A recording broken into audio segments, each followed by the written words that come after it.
ధూమ్ మచాలే 1-2-3 సిరీస్లు box office దుమ్మురేపాయి. ధూమ్ cinema అంటేనే crime with action తో బాలీవుడ్ నే కాదు దేశవ్యాప్తంగా సినీ అభిమానుల్ని అలరించాయి. పార్ట్ 1 లో అభిషేక్ బచ్చన్, జాన్ అబ్రహం నటించగా 2 లో హృతిక్ రోషన్ నటించాడు. ఇక పార్ట్ 3 లో ఆమీర్ ఖాన్ నటించాడు. ప్రస్తుతం ధూమ్ 4 పై కసరత్తు మొదలుపెట్టిన ఆదిత్య చోప్రా ప్రతి పార్ట్ లో అభిషేక్ కామన్ గా కనిపిస్తున్నా మెయిన్ హీరో మాత్రం మారుతూ వస్తున్నారు. ఈ క్రమంలోనే ధూమ్ 4 లో ప్రభాస్ నటించనున్నట్లు సమాచారం.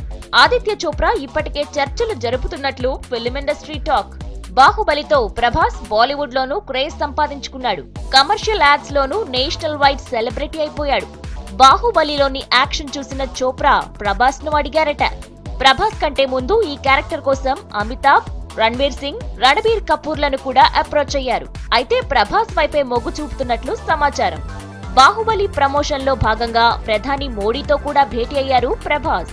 ఇటీవల హిందీ ఛానల్స్ లోనూ బాహుబలి మూవీకి మంచి రెస్పాన్స్ వచ్చింది.